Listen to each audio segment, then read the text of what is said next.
There's no better way to turn a good hike into a bad hike than taking a wrong turn and hiking miles out of your way, especially if it means that you climbed an extra mountain or two.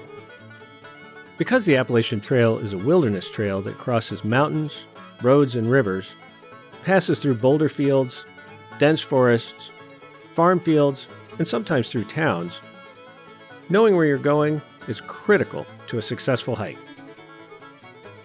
Welcome to The Green Tunnel, a podcast on the history of the Appalachian Trail. My name is Mills Kelly, and I'm your host. These days, it's hard to get lost on the Appalachian Trail because it is so well marked, signed, and well maintained. There are places, though, where losing the trail is quite possible, and at least in a few sections of the trail, especially in Maine, quite hazardous. You also don't want to lose the trail in bad weather, as I once did. Lucky for me, the side trail I ended up on took me to the shelter I was aiming for, but only after I'd hiked an extra 2 miles. Even though I ended up where I wanted to be, knowing I was on the wrong trail in rain and fog was no fun. Helping hikers avoid situations like the one I found myself in all those years ago was a prime objective of the Appalachian Trail Conservancy and the trail clubs when they were building the trail, and remains one of their essential functions today. When the creators of the Appalachian Trail began their work in the 1920s, only a few sections of the trail already had blazes or signs on them. The trail network of the Appalachian Mountain Club in New England, the Long Trail in Vermont, and a few sections in the Bear Mountain region in New York. Other than those sections, the rest of the new trail had to be blazed, signed, and mapped from Georgia to Maine.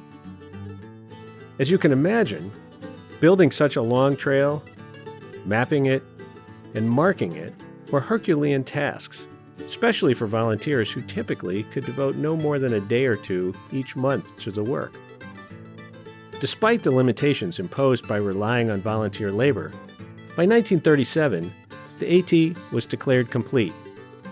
And by complete, the leaders of the project meant not just a footpath from one end to the other. They also meant that the entire trail was blazed or marked with tin trail markers or painted white blazes, had signs at key locations like road crossings or side trails, shelters, and springs. But how did those early trail builders get from nothing to an easily navigable trail? Trail building began in the 1920s, and one of the issues the ATC leadership, especially Myron Avery, obsessed about was the proper marking of the trail so that hikers could navigate it easily. In 1938, at the ATC's annual meeting, Avery said, "The primary objective of the Appalachian Trail Conference must be an increasing effort to extend this unique recreational area of the Appalachian Trailway until it covers the entire Appalachian Range from Katahdin to Mount Oglethorpe. Pending this utopia, our efforts should be directed towards the existence of a signed, marked, and well-maintained route, a pleasant journey for all those who respond to the lure of following the white paint blaze."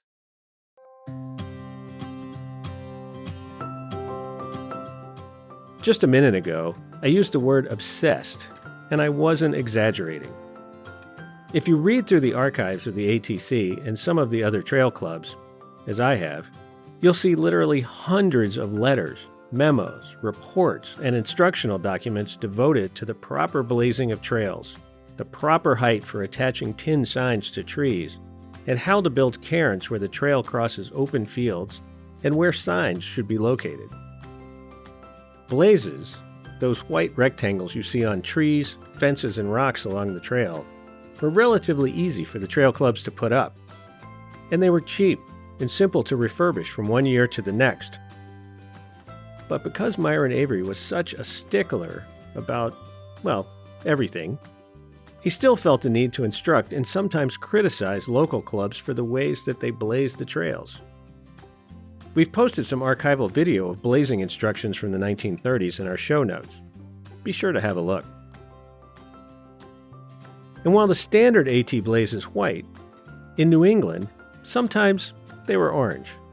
The local clubs pointed out that white blazes were kind of hard to see in the snow, so they insisted on orange instead of white.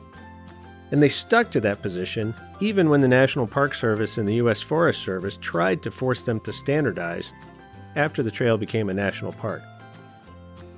Until the 1960s, the ATC also encouraged the trail clubs to put up small metal markers along the route.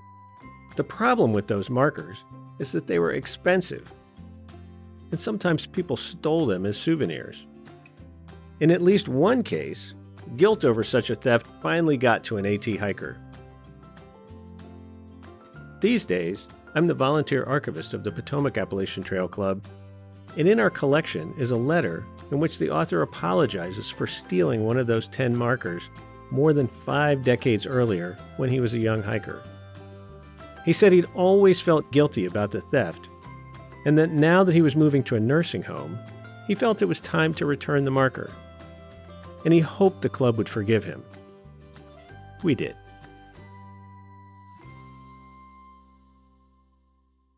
In addition to those blazes and markers, at important trail intersections, and especially at road crossings, the ATC and the clubs posted wooden signs that gave directions and distances to destinations along the trail. Unlike the blazes, those signs had to be replaced on a regular basis because the mountain weather got to them, people shot at them, and bears chewed on them. In the early days of the trail, the ATC and the local clubs typically made their signs white with black lettering and tacked them to trees, fence posts, or whatever else might be handy. Sometime after the Second World War, the club started making more elaborate signs that were stained and carved rather than painted. Tom Weaver is currently the president of the Carolina Mountain Club and is also the club's trail facility manager, which means he's responsible for making the signs the club needs for its section of the AT. When someone comes to me and says we need a sign replaced, first of all, I ask, do we have any pictures of the sign that was there? And we determine whether we should replace it or not. Given that we do want to replace a sign, I first of all look at what information that sign needs to contain. Is it a sign that simply points to a shelter? Is it a road crossing sign that gives direction to hikers as to where they are or where the next shelter is, where the next road crossing is, etc.? With our CNC router machine, I take a laptop and program the fonts, the wording into the laptop and get it to where I want it. I put some arrows on it and some numbers for mileage, etc. And then I take that laptop and connect it to the CNC router, mount a piece of wood in it, and push the go button, and it carves the sign for us.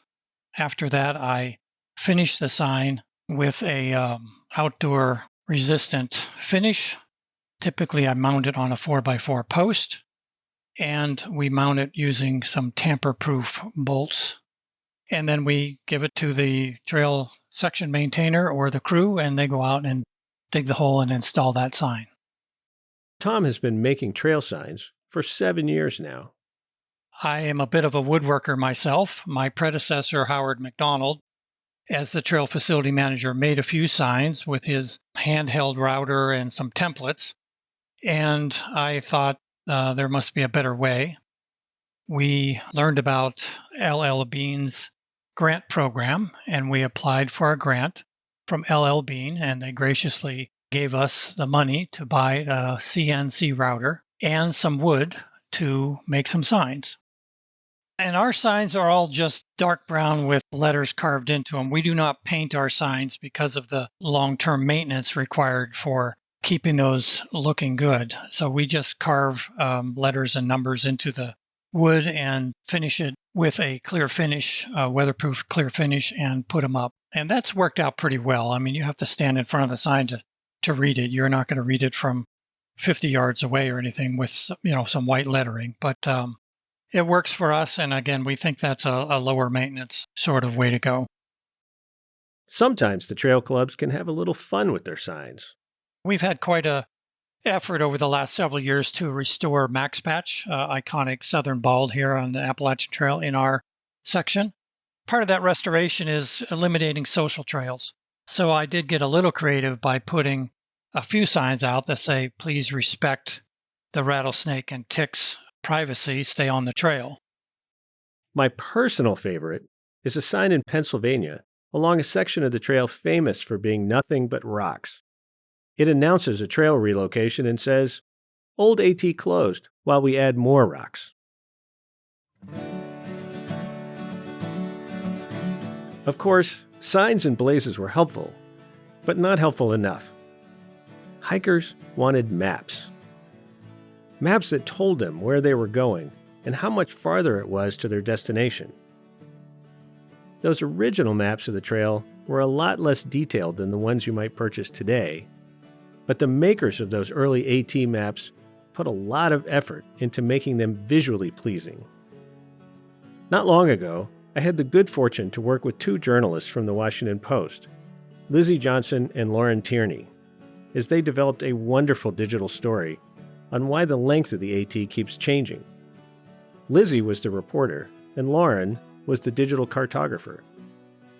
During a couple of trips to the ATC archives, which are on our campus these days, I noticed that Lauren was as interested in the artistry of the original AT maps as she was in the details of where the trail went. Here's Lauren. Well, there are many things that really stood out, but one of the big things was the use of the AT symbol in the maps to annotate the trail, to annotate the compass rose or the north arrow. Is pretty incredible. This symbol that it's just the letter A and the letter T stacked on top of each other. That symbol was used decades ago, and it's been used for such a long time. And so you see it out on the trail when you're hiking, you see it on trail markers, you see it on maps, current maps you see, and then it was really cool to go back to some of these older maps and see this symbol used over and over again, whether it was something that was just highlighting as an Appalachian Trail map, or it was on the cover of a trail map book where it had the state of Maine, for example, and then the AT symbol in it. And the part that was most striking to me was having the AT symbol used to differentiate the line of the trail on the maps. Those maps were mostly produced by the local trail clubs rather than the ATC, the Park Service, or the Forest Service, so the clubs often used design elements that promoted their clubs even as they provided directions to hikers. Another one was the use of the north arrow and compass rose, so to help readers orient where is north. They had these really cool, really elaborate ones, actually. They were pretty massive, and they'd have these big north arrows, and oftentimes that AT, the stacked A and T symbol, were incorporated into those compass roses or into those north arrows. In other cases, the club logo was incorporated into those as well. The Potomac Appalachian Trail Club, or PATC, they had a really elaborate north arrow, and they still do, that has their logo incorporated in it. Those early maps of the AT were helpful and often quite beautiful, but I wouldn't want it to have had to rely on them for much more than major waypoints along my route. They were often produced at such an elevation from the trail that they were all but useless for making choices about whether the AT went left or right at an intersection.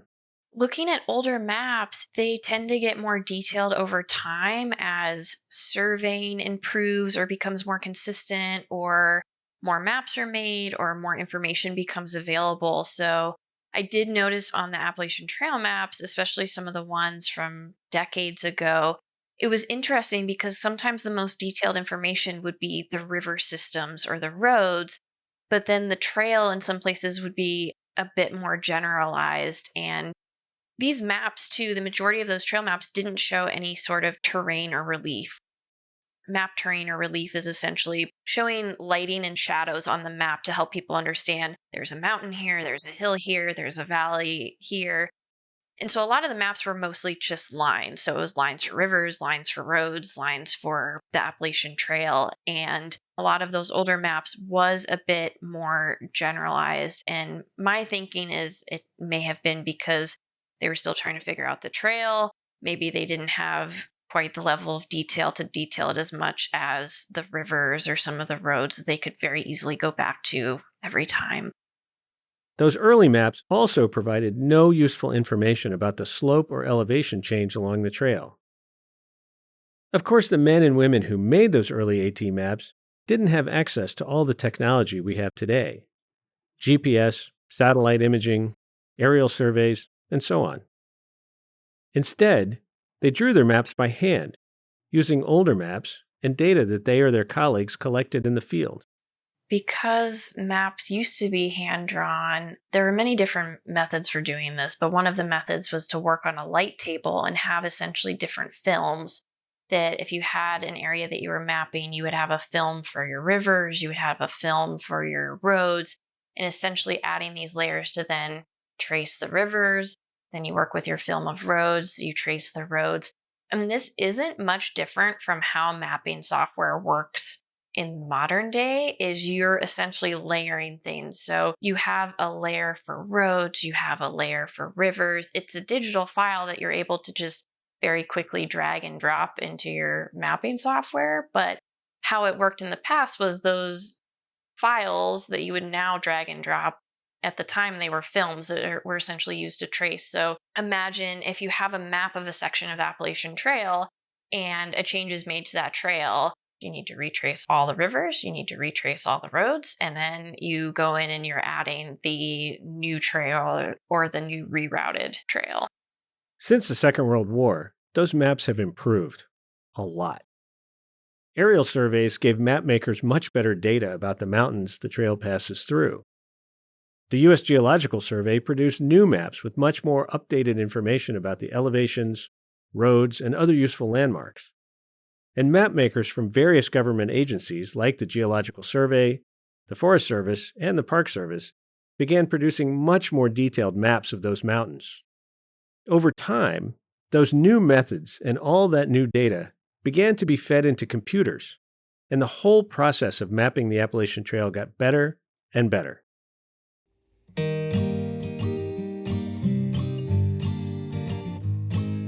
To understand the state of the art today, we spoke with Josh Foster, who is the Appalachian Trail Conservancy's GIS specialist.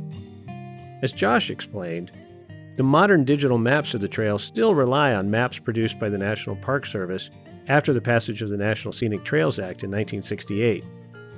We still use the print segment maps, so in Harper's Ferry in the Appalachian Trail Park office, we still have a series of map drawers with all the segment maps from when the Park Service went out and did their centerline survey and then started the acquisition program. For the corridor, we sometimes have a question, we still go back to those maps, even though most of our GIS is kind of built from those print maps that were digitized around like 2003, 2004, but we still go back to print maps sometimes when we have a question about access or who used to own something or where a shelter was before 1968. Making maps with digital tools is a lot easier than it was in the days when cartographers had to use light tables and overlays. It's very easy now with all the softwares that are out there to display.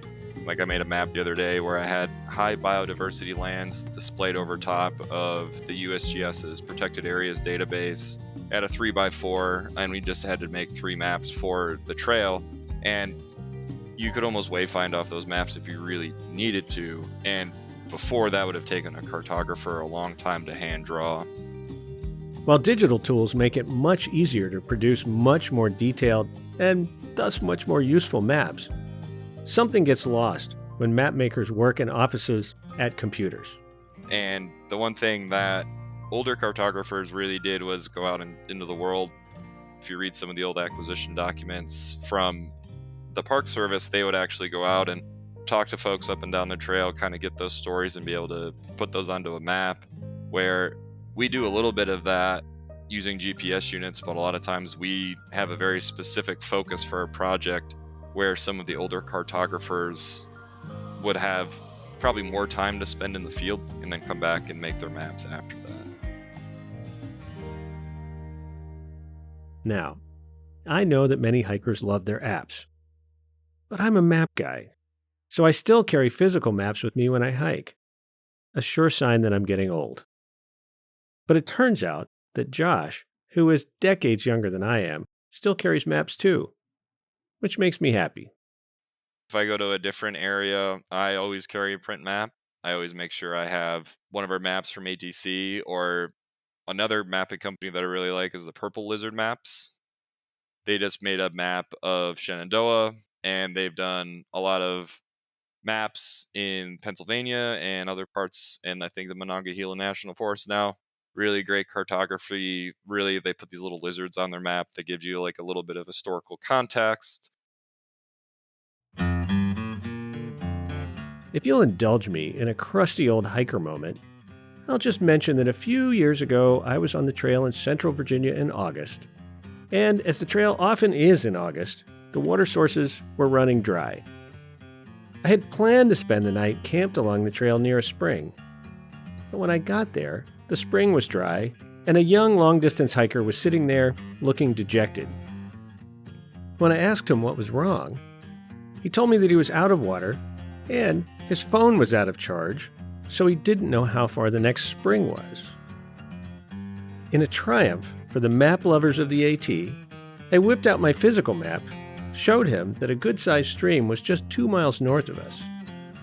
He looked at me oddly and said, "You carry a map?"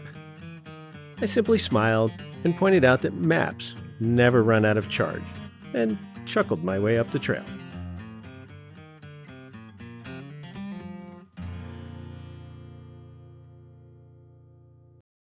One of the earliest tasks of the trail building clubs was to start writing guidebooks for the trail.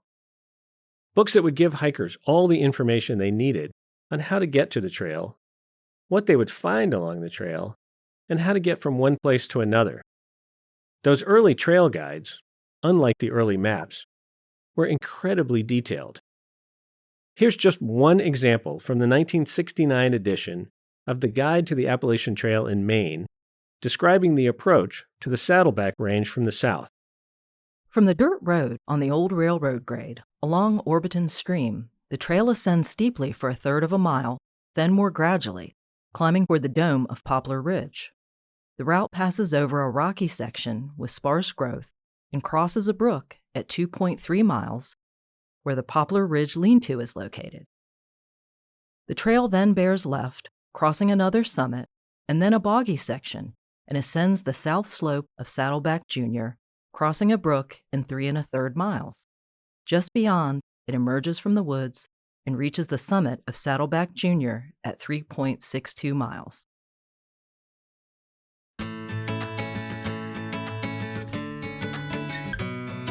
Right from the beginnings of the Appalachian Trail, the ATC staff began writing guidebooks for those sections of the trail where guidebooks didn't already exist. In addition to making the trail more accessible and easier to navigate, those guidebooks were an important source of revenue for the ATC.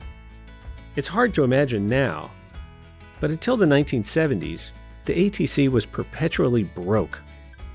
The Conservancy raised money through membership dues, dues paid by the trail clubs, and the sale of guidebooks and maps. The Green Mountain Club and the Appalachian Mountain Club sold their own guidebooks, but Avery wanted hikers to buy the ATC's guides. At one point, Avery got into such a squabble with the AMC over guidebook sales that the leadership of that venerable hiking club almost ditched the AT project. Avery was also forever pushing the local clubs to purchase hundreds of the trail guides from the ATC and then to resell them to club members and local hikers. Those guidebooks were being constantly revised as the trail moved around, so Avery was always pestering the local clubs to purchase the newest editions. Sometimes they were happy to comply with his pestering. Other times, they politely but firmly refused.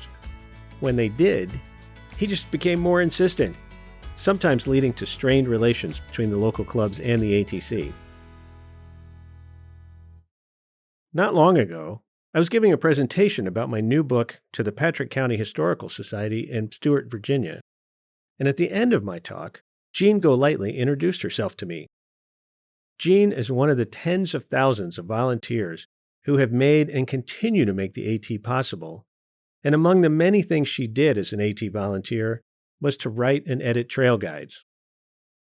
I started hiking on the AT in 1971 as a young Boy Scout. Jean's experience with the trail goes back much further. You see, Jean is 90 years old.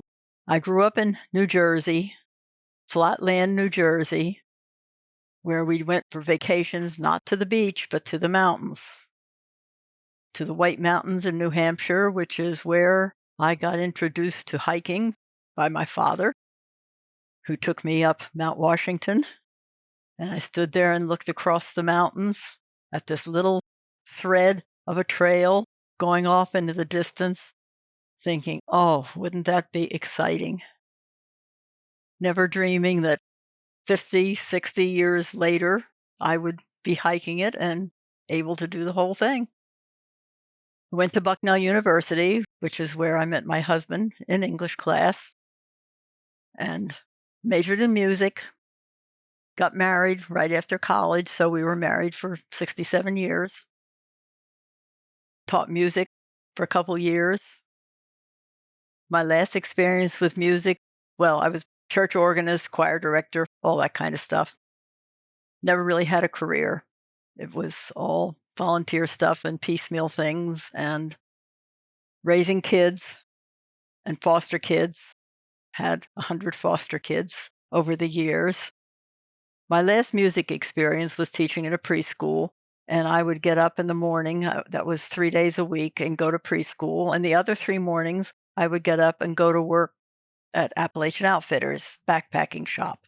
And didn't take me long to figure out that the mornings I was going to the preschool, I didn't care whether I got up or not. The days I was going to work at the backpacking shop, I couldn't wait to get there. So that was the end of the music career. Jean probably saw me in that store because Appalachian Outfitters was my church when I was a kid. On Saturdays, I would ride my bike the 5 miles or so to the store and just wander around inside, touching all the gear, dreaming about what I might buy, and pestering the staff with questions about stoves, boots, and backpacks. Every trail guide since the 1930s is essentially a revision of those original guides, and that's the kind of work Jean took up when she joined the PATC as a volunteer. My thing with them was writing those trail guides, and then I became in charge of all the publications. Once I retired from that committee, when it just got to be too much after, 10, 13 years, because it wasn't like it is now where you have somebody with GPS and somebody doing maps. We were physically doing the map, physically measuring the trails. We had to keep revising them. The Shenandoah, that was the first guidebook that I revised. The Dentons that wrote that guidebook were still here, and I would consult with them and, make changes and all. And then at that, I think things were just typewritten, it seems to me, on a typewriter. Over the years, Jean edited the PATC's Guide to the AT in Northern Virginia, the Guide to the AT in Shenandoah National Park, and several guides to trails that connect to the Appalachian Trail. During our conversation, I asked Jean if she interviewed other hikers for information for the guides she was working on, or if she went out and hiked the trail herself. I was the hiker. And one of the areas that I did in that first book was where Big Schloss is, on the Virginia-West Virginia line. And it was an area that there was nothing written about at that point. And I found someplace an old Xerox copy of that area that had some lines drawn on it that looked like trails. And that's how I explored that area, because there were no other maps out there. And that was such fun. Like the guidebook writers of the 1930s, for Jean, that was the fun part. Getting out into the mountains, finding a route, and then describing that route in enough detail that other hikers could replicate what she had done.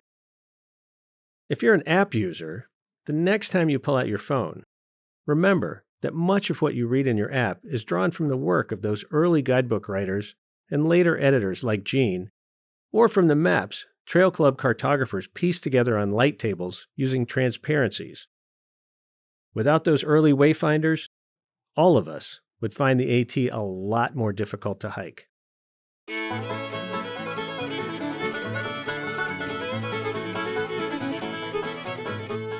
The Green Tunnel is a production of R2 Studios at the Roy Rosenzweig Center for History and New Media at George Mason University. Today's episode was produced by me.